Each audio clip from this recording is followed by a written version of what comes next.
Do you love your wife? Yes. Prove it. Like, what's the metric? Give me the number that helps me know, right? Because when you met her, you didn't love her. Now you love her, right? Tell me the day the love happened. It's an impossible question. But it's not that it doesn't exist, it's that it's much easier to prove over time, right? Leadership is the same thing. It's about transition. So if you were to go to the gym, it's like exercise, right? If you go to the gym and you work out and you come back and you look in the mirror, you will see nothing. And if you go to the gym the next day and you come back and you look in the mirror, you will see nothing, right? So clearly there's no results, can't be measured, it must not be effective. So we quit, right? Or if you fundamentally believe that this is the right course of action and you stick with it, like in a relationship, I bought her flowers and I wished her happy birthday, and she doesn't love me. Clearly I'll give up. That's not what happens. If you believe there's something there, you commit yourself to an act of service. You commit yourself to the regime, the exercise. You can screw it up. You can eat chocolate cake one day. You can skip a day or two. You know, it allows for that. But if you stick with it consistently, I'm not exactly sure what day, but I know you'll start getting into shape. I know it. And the same with the relationship. It's not about the events. It's not about intensity. It's about consistency, right? You go to the dentist twice a year, your teeth will fall out. You have to brush your teeth every day for 2 minutes. What does brushing your teeth twice a day for 2 minutes do? Nothing. Unless you do it every day, twice a day for 2 minutes, right? It's the consistency. Going to the gym for 9 hours does not get you into shape. Working out every day for 20 minutes gets you into shape. So the problem is we treat leadership with intensity. We have a 2-day offsite, we invite a bunch of speakers, we give everybody a certificate, you're a leader, right? Those things are like going to the dentist. They're very important, they're good for reminding us or getting us back on track, learning new lessons, but it's the daily practice of all the monotonous, little, boring things like brushing your teeth that matter the most. She didn't fall in love with you because you remembered her birthday and bought her flowers on Valentine's Day. She fell in love with you because when you woke up in the morning, you said good morning to her before you checked your phone. She fell in love with you because when you went to the fridge to get yourself a drink, you got her one without even asking. She fell in love with you because when you had an amazing day at work and she came home and she had a terrible day at work, you didn't say, yeah, but let me tell you about my day. Right. You sat and listened to her awful day and you didn't say a thing about your amazing day. This is why she fell in love with you. I can't tell you exactly what day, and it was no particular thing you did.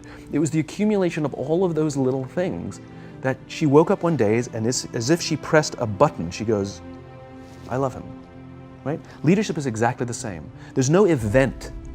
There's no thing I can tell you you have to do that your people will trust you. It just doesn't work that way. It's an accumulation of lots and lots of little things that anyone by themselves is innocuous and useless.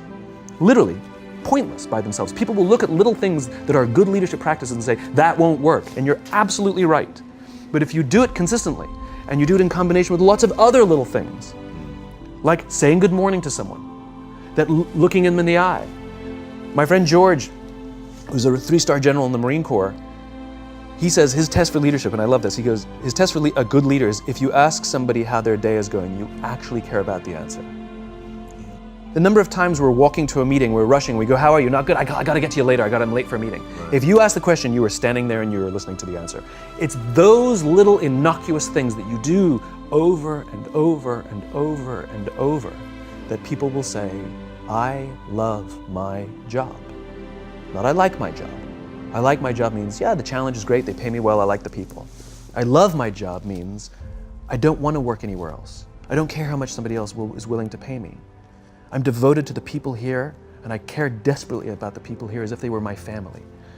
In business, we have colleagues and coworkers. In the military, they have brothers and sisters. That's how they think of each other. If you really have a strong corporate culture, the people will think of each other like brothers and sisters. It's like a family, right? No, brothers and sisters. Deep love. Fight, but the love doesn't go away. Bicker, the love doesn't go away.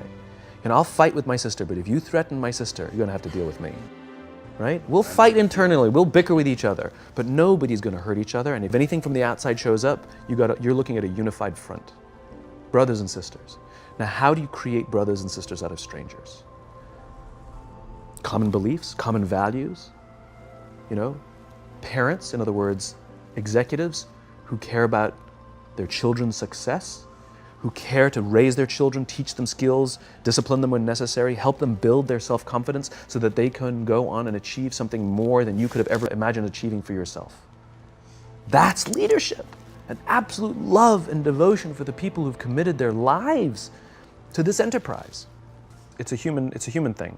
So just as you know how your body feels after a good workout, and you know how your body feels after a big greasy meal, you know that one is good for you and one is not, despite what it may taste like. And that's the problem with short-term gains, right? They feel really good in the short term.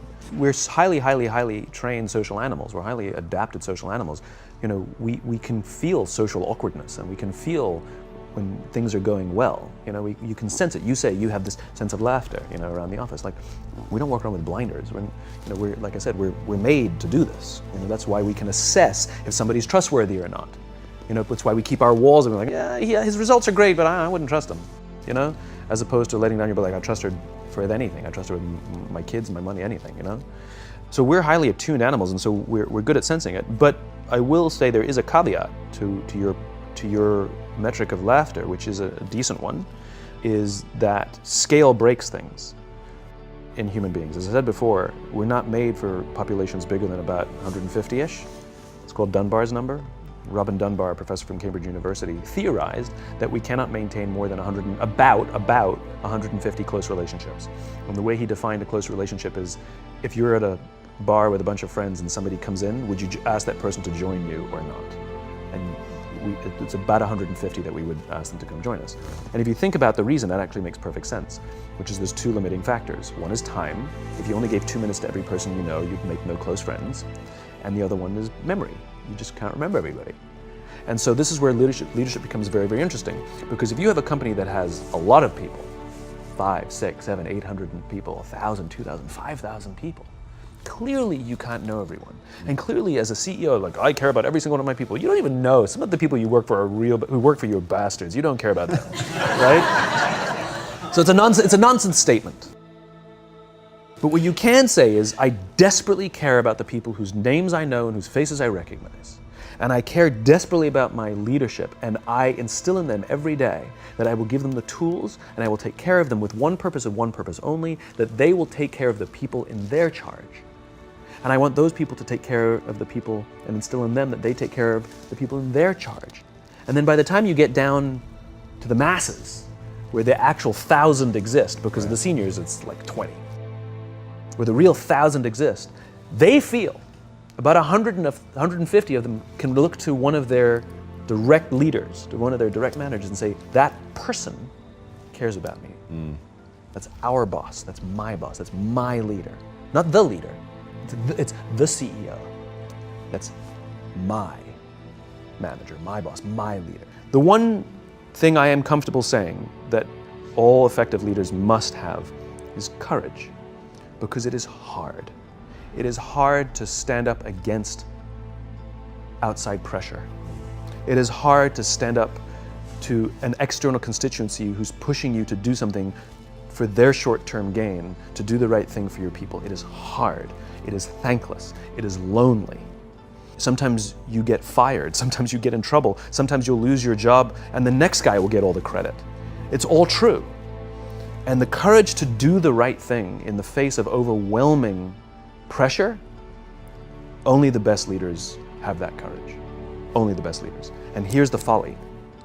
Courage is not some deep internal fortitude.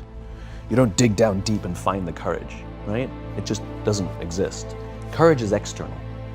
Our courage comes from the support we feel from others.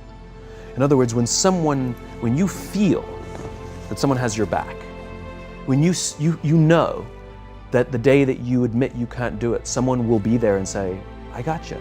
You can do this. That's what gives you the courage to do the difficult thing. It's not going off to an ashram by yourself somewhere for 4 weeks and coming back and finding the courage. It's not what happens.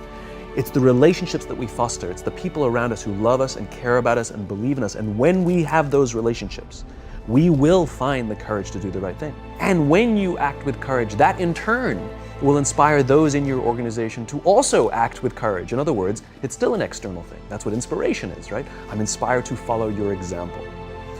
But those relationships that we foster over the course of a lifetime will not only make us into the leaders we need to be and hope we can be, but they'll often save your life.